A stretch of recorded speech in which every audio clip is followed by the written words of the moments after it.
Malayalam film विलायत बुद्धा का teaser देख रहा था तो पहले ही सीन से फील हुआ कि ये तो पुष्पा की कॉपी है। पुलिस, जंगल, चंदन की तस्करी, इससे ज्यादा क्या चाहिए ये समझने के लिए कि ये कहानी तो पुष्पा की है। फिल्म के लीड रोल में है पृथ्वीराज सुकुमारन और इस कारण से क्यूरियोसिटी बढ़ गई ये जानने की कि आखिर पृथ्वीराज सुकुमारन जैसा एक्टर जो यूनिक काइंड ऑफ फिल्में बनाने के लिए जाने जाते हैं, उनके साथ ऐसी क्या मजबूरी थी कि वो पुष्पा जैसी फिल्म करने को तैयार हो गए, जहां ये 100% कंफर्म था कि लोग इसे पुष्पा की कॉपी ही बताएंगे। उसी तरह की लकड़ियों से लदी जीप देखने को मिलती है इस टीजर में, जैसे कि पुष्पा फिल्म में था। चंदन की ही लकड़ियों की तस्करी यहां भी हो रही है। पुष्पा की तरह ही पृथ्वीराज सुकुमारन भी फिल्म में एक मजदूर फील हो रहे हैं और कई सीन्स से ये भी लगने लगता है कि इस फिल्म में उनका एटीट्यूड भी पुष्पा जैसा ही है। मतलब तस्करी करके बड़ा बनते देखने को मिलते हैं पृथ्वीराज, जैसे कि पुष्पा में देखने को मिला था। इवन एक सीन में तो पुलिस वाला पृथ्वीराज से कहता भी है कि इतना तेवर कहां से लाता है बे, तेवर के बारे में पूछ रहा है। मतलब यहां भी पृथ्वीराज ठीक पुष्पा की तरह ही अपनी ही ऐठ में रहने वाला कैरेक्टर दिखाया गया है।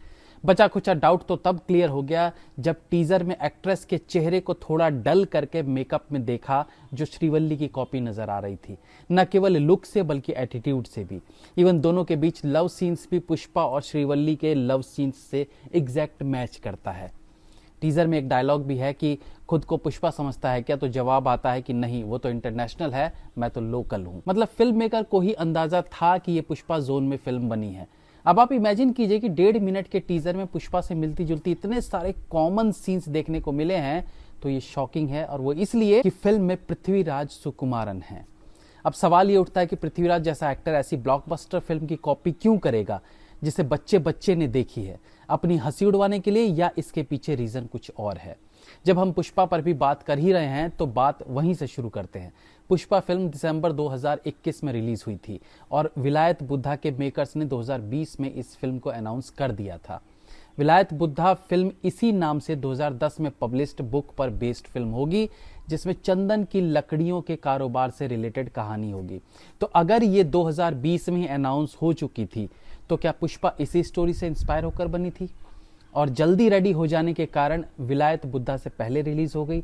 लेकिन फिर सवाल यह भी उठता है कि विलायत बुद्धा 2025 में रिलीज हो रही है और इस बीच कॉपी करने वाले फिल्म मेकर्स ने पार्ट 1 के साथ साथ पार्ट 2 भी निकाल दी। तो यस, ऐसा नहीं होगा कि पुष्पा विलायत बुद्धा से कॉपी की गई होगी, बट अगेन कहानी तो सेम ही है। आप इसका टीजर अवश्य देखें तो आपको भी मेरी बात पर विश्वास होगा। मेरे मन में जो प्रश्न आ रहा है वो ये नहीं कि किसने किसकी कॉपी की, प्रश्न ये है कि पुष्पा जैसी कहानी पर दोबारा से पृथ्वीराज फिल्म क्यों बना रहे हैं।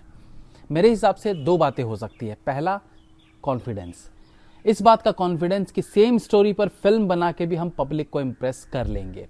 दूसरा कि मे बी कि ये कहानी पुष्पा से बिल्कुल अलग ही हो, बस कुछ अंश मिलते जुलते हों। अगर कहानी अलग भी है तो भी सीधा कॉन्फिडेंस कि इस तरह के टीजर को दिखाने के बाद भी इन्हें विश्वास है कि इनकी फिल्म भी लोगों को पसंद आएगी।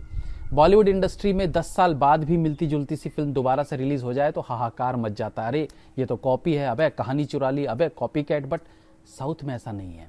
तेलुगु फिल्म पुष्पा की अलग अहमियत है और मलयालम में मिलती जुलती सी कहानी पर फिल्म बन रही है, तो उन्हें पता है कि पुष्पा से कुछ अंश मैच होते हुए भी हमारी कहानी अलग है। ऐसा कॉन्फिडेंस चाहिए बॉलीवुड में भी कि लगे कॉपी है पर कॉपी नहीं है। ये आपको फिल्म रिलीज पर यकीन दिला देना है। देखिए, अब हमारे पास 3 थंबनेल के ऑप्शन आ गए हैं। ऐसा कॉन्फिडेंस चाहिए, Pushpa copied from this movie, और फिर सस्ती पुष्पा। आप इस फिल्म के टीजर और हमारे थंबनेल सिलेक्शन पर क्या सोचते हैं, हमें कमेंट करके जरूर बताइएगा। Have a nice day.